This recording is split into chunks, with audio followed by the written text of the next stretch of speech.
Bienvenue à tous dans l'Embrouille, l'émission qui vous raconte les rivalités les plus sanglantes de l'histoire du sport. En MMA plus qu'ailleurs, les saintes valeurs des sports de combat ont tendance à s'effacer derrière les égos, l'argent et le pouvoir. Le plus souvent, ces histoires se règlent dans l'octogone. Mais à l'UFC, un homme se place au-dessus de tout. Un roi intouchable qui tire les ficelles de ses pantins en short Venom. Le Big Boss, champion incontesté des présidents, Dana White. Sortir vainqueur d'un affrontement avec Dana White est un défi bien plus difficile et dangereux que de remporter une ceinture UFC. Quand Oncle Dana a quelqu'un dans le collimateur, soit il rentre dans le rang, soit il tombe dans l'oubli. Pourtant, un fou a osé s'attaquer à l'UFC en personne. Le Predator, Francis Ngannou.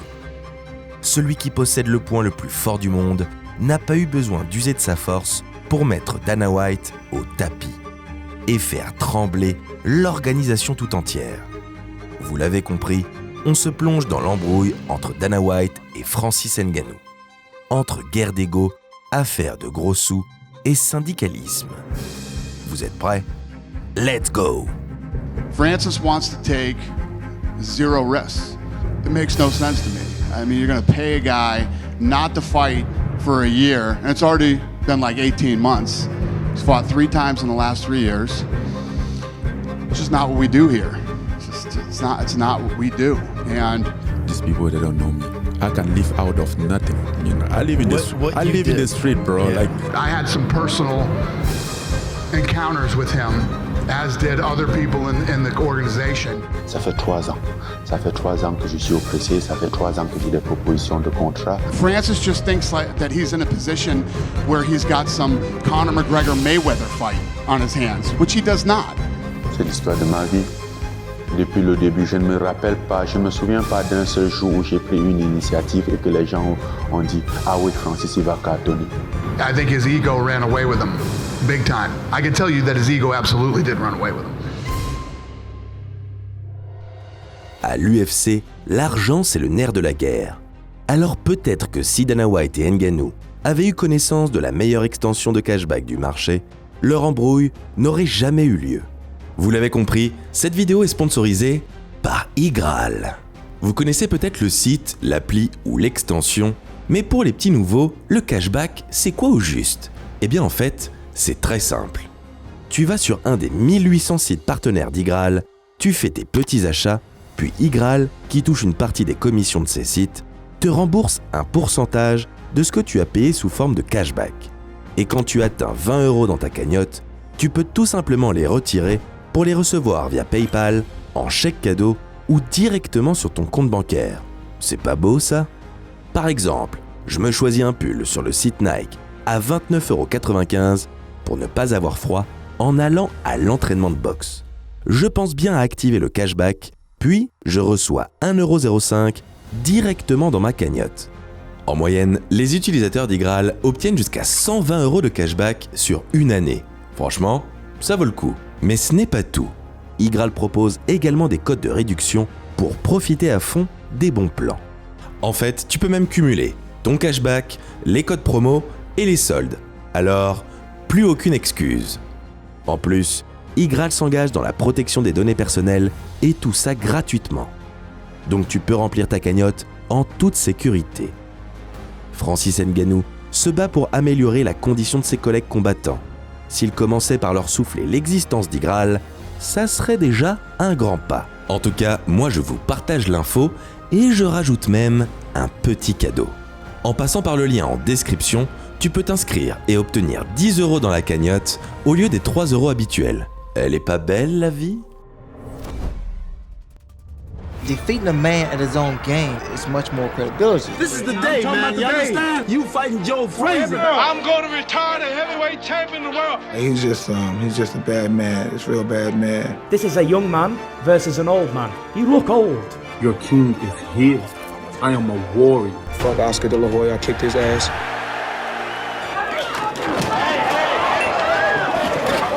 Too much speed for him. Too fast. Too fast.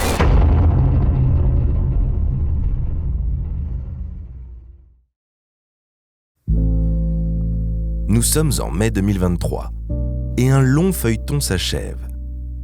Après des mois de tractations et de rumeurs en tout genre, Francis Ngannou annonce enfin où il va exporter ses talents. Et l'heureux élu n'est autre que le PFL, l'organisation concurrente de l'UFC.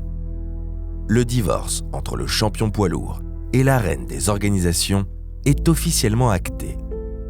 Un divorce prononcé dans la douleur. Et comme deux ex qui ne peuvent pas vraiment s'oublier, les tensions entre Francis Ngannou et Dana White, le big boss de l'UFC, sont toujours aussi vives. Et ça peut se comprendre. En signant un contrat en or avec le PFL, le Camerounais vient de trahir son grand amour. La preuve que l'oncle Dana est proche de ses sous et que la condition des combattants n'est pas toujours sa priorité. Cette nouvelle fait l'effet d'une bombe nucléaire dans le monde du MMA. Assez pour ébranler, ne serait-ce qu'un peu, le monopole de l'UFC. De quoi mettre Dana White en rage, lui qui a voué son existence à cette organisation. Son organisation. Celle qu'il défend comme une louve avec ses petits.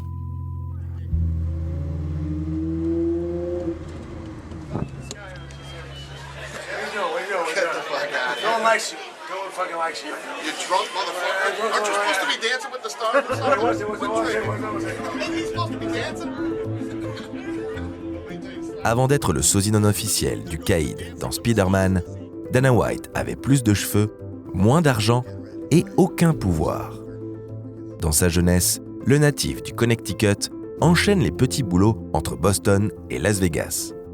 Coach privé de boxe, videur en boîte de nuit ou encore prof d'aérobic. Dana n'a beau avoir qu'une poignée de dollars sur son compte en banque, il ne manque toutefois pas d'ambition et affiche déjà un sens très affûté des affaires. À Vegas, il fait la rencontre de Chuck Liddell et de Tito Ortiz et devient leur manager. À la fin des années 90, le jeune Dana sent qu'il a un coup à jouer. Les arts martiaux mixtes en sont encore à leur balbutiement, mais il en est convaincu. Ce sport a du potentiel. Il suffit d'exploiter correctement le filon.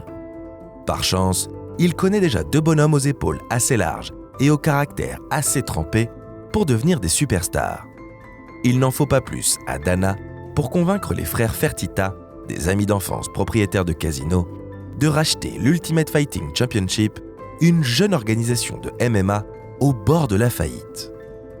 Une opération à seulement 2 pauvres millions de dollars. Un pari aux allures de braquage. C'est ainsi que les trois compères deviennent les heureux propriétaires de l'UFC. À seulement 32 ans, Dana White est nommé président. Une success story comme on aime. Bien joué, Dana. En quelques années, le Big Boss sauve l'organisation et la relance complètement. Il attire un nouveau public et parvient même à faire de l'ombre à l'éternel noblard. Les chiffres parlent d'eux-mêmes.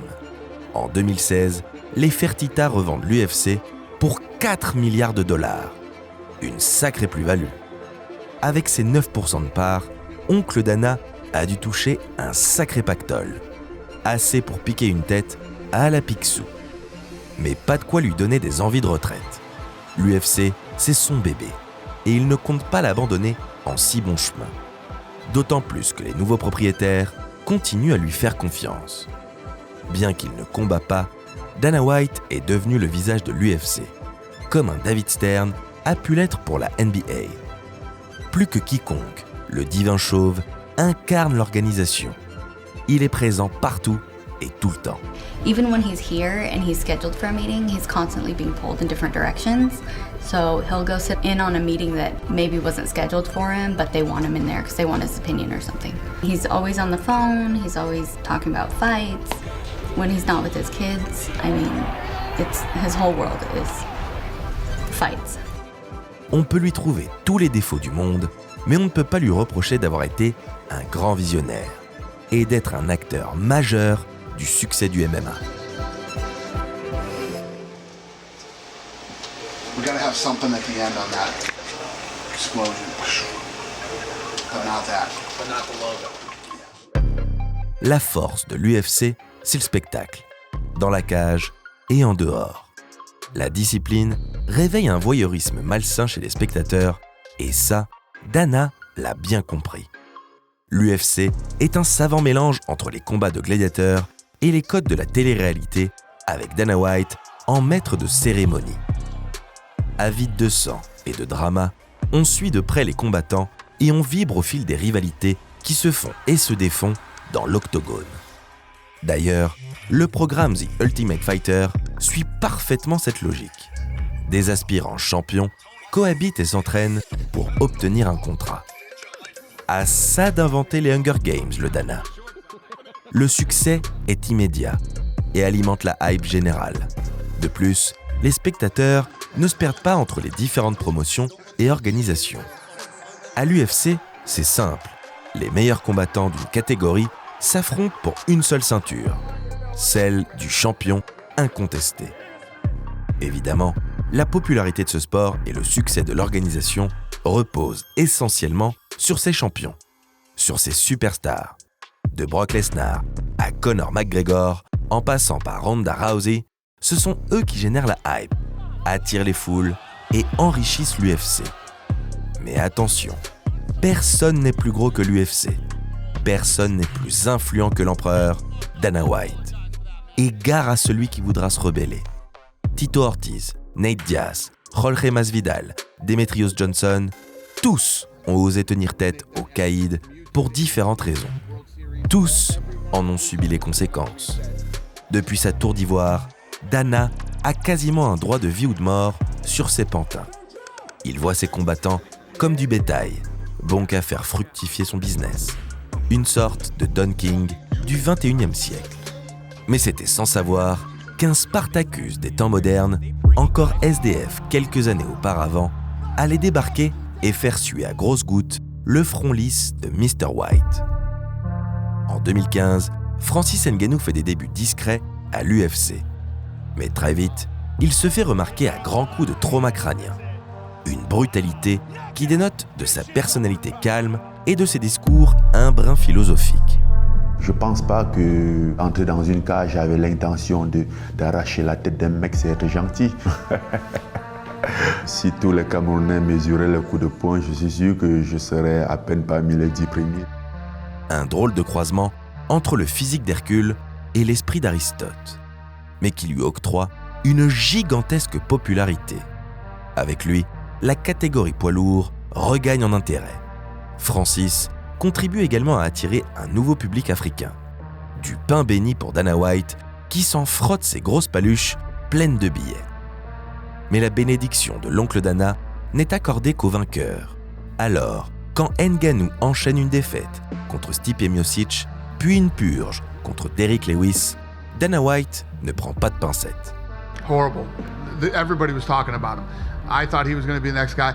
I think his ego ran away with him, big time. I can tell you that his ego absolutely did run away with him. It's like, before the Stipe fight, he took off and went to France. Didn't even really train for that fight. And you see the results. Well, c'est à ce moment précis que l'embrouille démarre véritablement. Débarrassé de son coach, Fernand Lopez, qui mériterait d'ailleurs d'avoir un épisode dédié, Francis revient très fort et massacre tous ses adversaires avec une facilité et une violence déconcertantes. Sa forme, sa popularité et surtout son ego n'ont jamais été aussi hauts. Ses points réclament le champion. Malheureusement, Stipe Miocic est trop occupé par sa trilogie avec Daniel Cormier. Alors, pour patienter, le Camerounais réclame un combat pour un titre intérimaire, histoire d'assurer son futur title shot.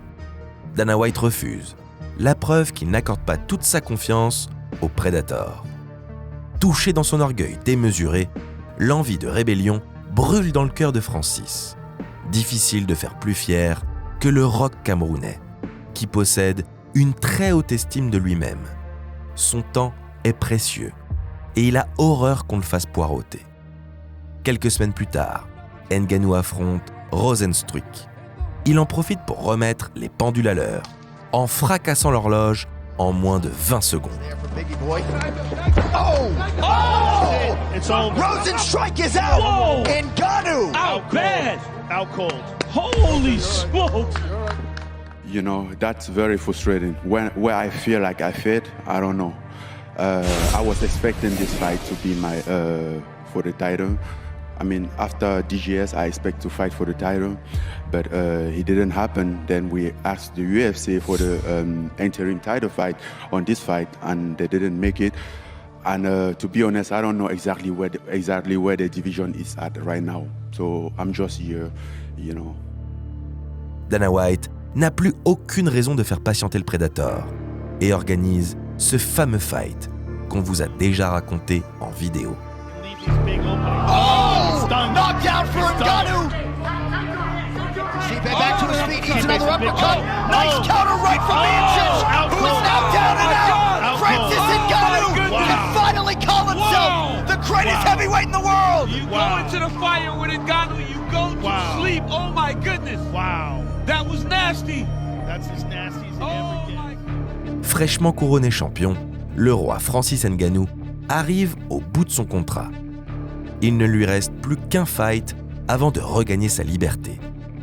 Évidemment, Dana ne veut pas laisser partir sa poule aux œufs d'or, qui plus est avec la ceinture. Mais le Camerounais est dur en affaires.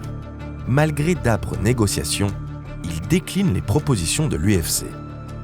J'ai refusé car je ne me sens pas protégé dans ce contrat. Dans les 2 années passées, j'ai combattu 2 fois et j'ai quand même dû emprunter de l'argent pour vivre. Tout le monde s'en fout. Je n'ai aucune garantie, ni aucune protection. Je veux essayer d'avoir quelque chose de mieux, en termes de contrat, mais aussi de rémunération. Francis veut la jouer comme ça ? Très bien. Mais c'est mal connaître le Big Boss. Pour sa première défense de titre, Dana veut qu'Ngannou prenne sa revanche contre Derrick Lewis. Le problème, c'est que la date est prévue 3 mois seulement après le dernier combat du Predator. Un laps de temps bien trop court selon le champion, qui est rentré au pays pour parader avec sa nouvelle ceinture. Hors de question de bousculer l'emploi du temps du noble Francis. Il accepte le combat, mais exige 1 mois de plus pour être totalement prêt à livrer la guerre que les fans attendent. La réponse est catégorique. C'est un grand non. Si Francis ne veut pas combattre, quelqu'un le fera à sa place. C'est donc Cyril Gane qui est booké face à Derrick Lewis, avec une ceinture intérimaire à la clé.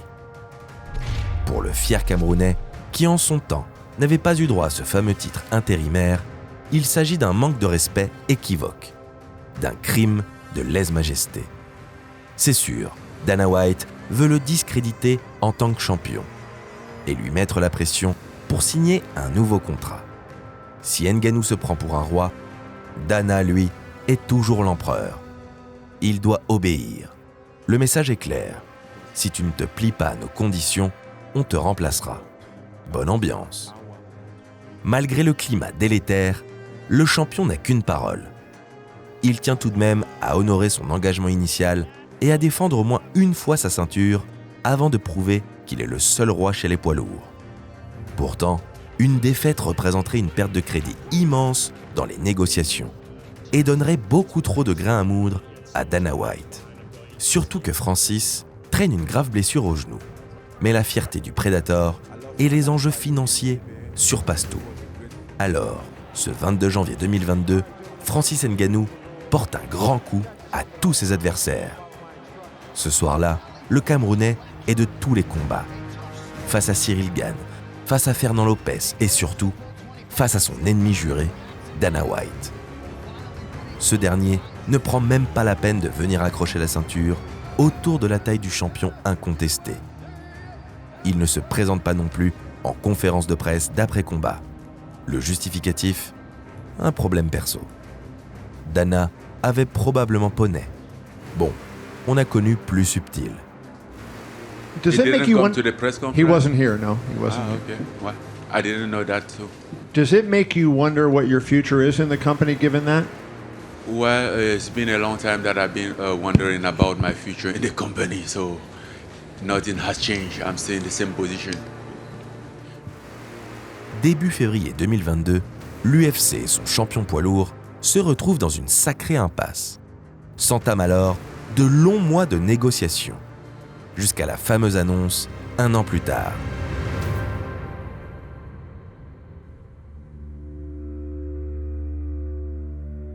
Francis Ngannou rejoint le PFL. Dans l'intervalle, Dana a tout fait pour convaincre sa superstar, jusqu'à lui proposer de devenir le poids lourd le mieux payé de l'histoire de l'organisation.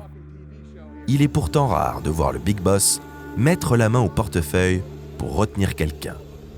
Mais pour Francis, tout n'est pas qu'une question d'argent.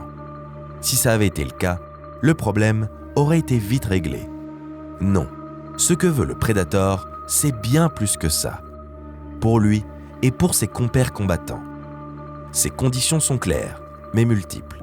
Vraiment dur en affaires, ce Francis. Il souhaite évidemment une revalorisation salariale. Il n'acceptera plus de se battre pour moins de 600 000 $. Le Predator veut assurer ses arrières. Il a encore du mal à digérer les salaires dérisoires qu'il touchait avant d'être champion. 100 000 $ contre Cain Velasquez, alors que sur ce même combat, le Mexicain en a empoché 450 000. Et même une fois champion, les sommes touchées sont relativement faibles quand on le compare à ce que le Camerounais génère. Lors de son dernier combat face à Gane, le champion reçoit 600 000 $ sans les bonus. Une belle somme, certes, mais bien loin du million touché par Israël Adesanya lors de l'événement numéroté suivant. Pire, 600 000, c'est le salaire de Robert Whittaker, le challenger d'Adesanya, un personnage nettement moins populaire qu'Ngannou. Oui Francis, tu t'es bien fait avoir sur ce coup. Mais Ngannou ne se la joue pas solo et exige aussi que tous les combattants UFC bénéficient d'une assurance santé en dehors de la cage. Car aujourd'hui encore, les blessures en dehors des fights sont à la charge des combattants. Il réclame également le retour des sponsors privés qui, jusqu'en 2014, représentaient un bon complément de salaire pour les athlètes.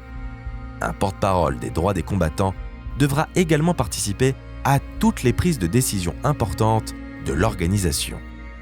C'est un secret pour personne. L'équité et la bonne condition des athlètes n'est pas une priorité pour Dana White.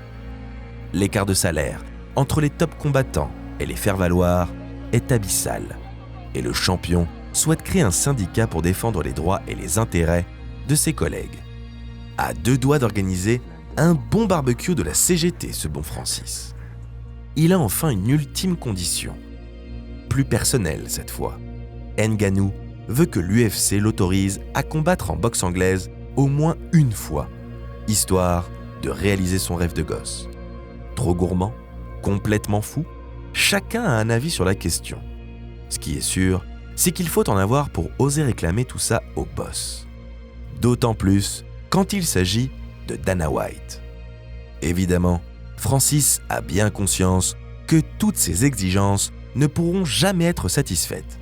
Il est même prêt à faire des concessions. Malheureusement, l'UFC ne discute que d'argent. Pour les considérations plus sociales, il faudra repasser. Oncle Dana ne veut pas prendre le risque d'ouvrir la boîte de Pandore et de créer un précédent. C'en est trop pour le Camerounais. Il tape des gens pour vivre, alors si ce n'est pas dans l'octogone de l'UFC, ce sera ailleurs, dans le décagone du PFL ou sur un ring de boxe, peu importe. J'ai mené mon combat qui était largement au-delà de ce qui est dans la cage et je pense que j'ai d'autres combats à mener, mon histoire continue. La relation avec l'UFC, c'est peut-être terminé, mais mon histoire continue. C'est un chapitre dans le livre. Réputé pour ses KO, le Predator met Dana White au tapis en signant un contrat en or avec le PFL, qui accepte quasiment toutes ses requêtes. Un salaire minimum pour ses adversaires, l'autorisation de se battre avec ses propres sponsors, un pourcentage des revenus générés par le pay-per-view s'il combat en super fight, et une place de dirigeant du PFL Afrique. Sans oublier l'autorisation de combattre en boxe anglaise avant de revenir combattre en cage. En bref, la plus grosse signature de l'histoire du MMA. Et une petite révolution qui va rebattre les cartes. Tu ne l'avais pas vu venir celle-là, Dana. Pour le big boss de l'UFC, il s'agit d'une mascarade. Ngannou n'est qu'un lâche qui a fui la reine des organisations par peur d'affronter les meilleurs combattants de la planète. Based on what I know about the deal, which is not much, it makes no sense to me. Francis wants to take zero risks. Doesn't want to take any chances. PFL's going to pay this guy to train for a boxing match that may not even happen and that they might not even be involved in. How does that make any sense? It doesn't make sense to me. I mean, Anthony Joshua called it a gimmick fight this week. Pourtant, à 37 ans, le jeu en vaut peut-être la chandelle. Certes, Francis laisse derrière lui une gloire toute tracée à l'UFC, mais obtient une fortune non négligeable et participe à l'amélioration de la vie des combattants. Difficile de l'attaquer là-dessus. Et cerise sur le cheesecake, il peut organiser le combat de boxe de ses rêves, sous sa propre promotion. Encore un pied de nez fait à Dana White, qui a d'ailleurs un avis très tranché sur ses crossovers entre boxe et MMA. One of the greatest heavyweight boxers of all time, going in against one of my MMA guys. We saw this movie before. We know how this story ends. Les retombées du fameux combat entre Conor McGregor et Floyd Mayweather en 2017 n'avaient franchement pas emballé Oncle Dana. Ce show avait plus servi à enrichir le porte-monnaie et gonfler la popularité du Notorious plutôt que de mettre en lumière l'UFC. Ces gimmick fights, comme il les qualifie, ne sont pour lui que des combats de foire sans grand intérêt. Ce qu'il ne dit pas, c'est que ces gimmick fights pourraient donner des envies d'ailleurs aux autres combattants. Il y a beaucoup d'argent à se faire en dehors de l'UFC, et leur part du gâteau n'est pas aussi ridicule que Dana veut bien le prétendre. À lui seul, Ngannou vient de fragiliser le monopole autrefois inébranlable de l'UFC. Une catastrophe pour le business et un aveu de faiblesse pour le caïd. You know, I think what we've done is I think we've raised the bar and we're shaking up the game a little bit. And HBO, let's face the facts. Don King, Bob Arum, they mean nothing. Okay? Finalement, Francis Ngannou parvient à organiser le combat de boxe qu'il désirait tant, pour une somme bien supérieure aux gains cumulés sur ses 14 combats à l'UFC. Et pas contre n'importe qui, contre Tyson Fury, le champion du monde poids lourd, star planétaire et adversaire plus que coriace, en théorie. Comble de la provocation, la promotion du Camerounais, créée spécialement pour l'occasion, porte le nom de Gimmick Fight, de quoi faire rougir de colère le crâne du Big Boss. Dana est furieux. Il est prêt à tout pour empêcher ce combat, quitte même à revenir sur ses principes en proposant à Tyson Fury un fight hybride boxe-MMA avec John Jones. Voyons, Dana. Fury est fou, mais pas au point d'entrer dans une cage avec un mec comme John Bones Jones.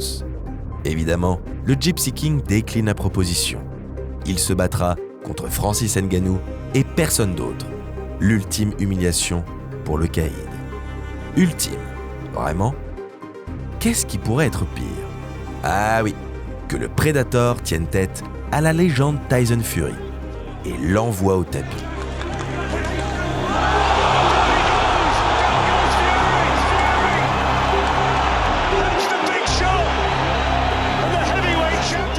On n'imagine même pas la tête de l'oncle Dana ce soir du 28 octobre 2023. Mais il paraît qu'il n'a même pas regardé le fight. Décidément, le Big Boss l'a très mauvaise. Il faut dire qu'avec le recul, le grand vainqueur de cette embrouille, c'est Francis Ngannou. Il a certes pris un énorme risque en quittant l'organisation la plus compétitive, et seul le temps nous dira si c'est un bon choix sportif. Mais concernant l'aspect financier et éthique, en revanche, il s'agit d'un grand succès. Jamais Francis n'a renoncé à ses convictions, même face à l'influent Dana White.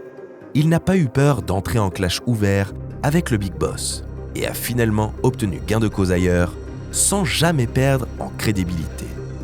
Dana White a peut-être fait une erreur en se lançant dans cette guerre d'ego. Car quoi qu'il puisse se passer dans le futur, ce départ de Francis Ngannou de l'UFC vers le PFL aura marqué un tournant dans l'histoire de ce sport.